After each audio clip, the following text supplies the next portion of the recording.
Now, an Alcoholics Anonymous group has been ordered not to recite the Lord's Prayer at the start of meetings. The group in Somerset was told by leaders it had become too Christian-focused and has been removed from the local authorities' online directory. This despite the fact that the group has its origins in Christianity, in an early Christian movement. Joining me now, the director of the Christian Concern Group, Andrea Williams. Andrea, thanks ever so much for your time. Appreciate it.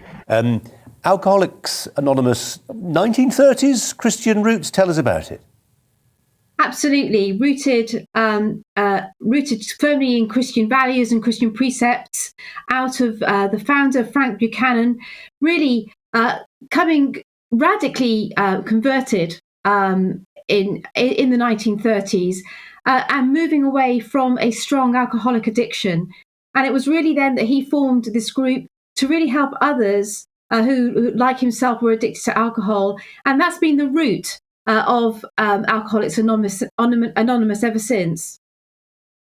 I mean, I'm guessing it varies from group to group, and I don't know how much. I don't know the way I've never been. I don't know how A work, to what degree individual groups have autonomy, whether there are some overarching guiding principles, whether there is a sort of trickle down of that Christianity.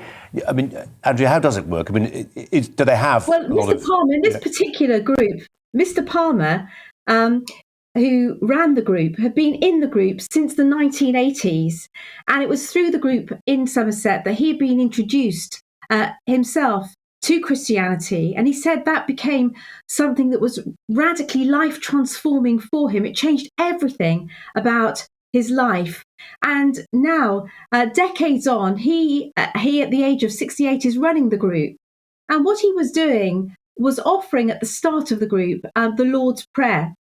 That was something that he did. He simply offered it really to just try and give a framework for it. No, there was no real pressure. No one seemed unhappy about it. Many people absolutely loved the group, and many people have been changed and helped as a result of it.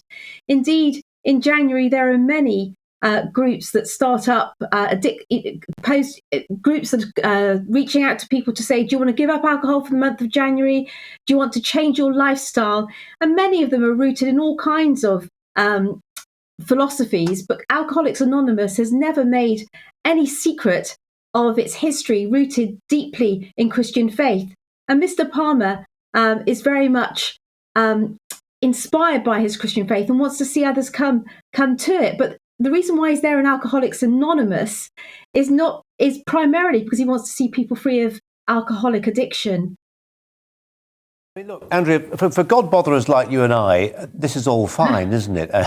But actually, if you turn up with a serious alcohol addiction problem to one of these meetings, and we know that there is at times quite assertive secularist mindset, and that's fine. And people turn up to one of these meetings, and suddenly they feel that they're being preached to, proselytized in a way that they feel uncomfortable with. Is that to deny them access to a service which they ought to be able to access? Well, I think that Mr. Palmer and Alcoholics Anonymous are very clear that when people come to Alcoholics Anonymous, they're coming to Alcoholics Anonymous, and they're there because they're reaching out because they want to be free of all the stuff that addiction to alcohol brings. And Mr. Palmer's very clear that, and you meet Mr. Palmer, you speak to Mr. Palmer, it's very clear that his motivation is to see people get free of their alcoholic addiction. And he would say that really there's no kind of, bashing around the head or forcing of Christianity in these groups at all. They're very professional in terms of the way that they run it, but they also don't hide. Mr. Palmer doesn't hide his motivation or the roots of the group, which is indeed Christian. So if that comes up quite naturally, then for sure that's something that he speaks about. But it's not something that he's forcing or bothering people with. It's just part of being human. It's part of natural conversation. And I think what this shows again is that just generally in society, we could talk about mindfulness, we could talk about yoga, we could talk about a whole manner of other things, and nobody would bat an eyelid. But dare to pray almost the Lord's Prayer in a situation like this, and someone doesn't like that, then you can find yourself in trouble.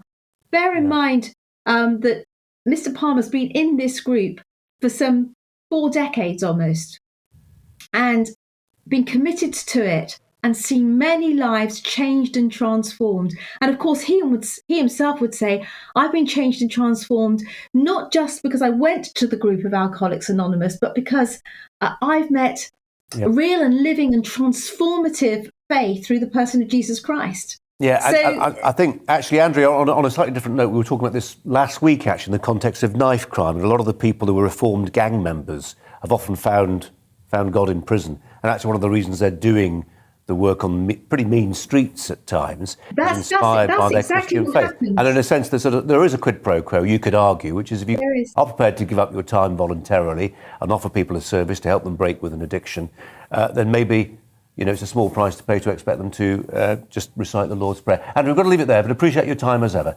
Andrea Williams joining us.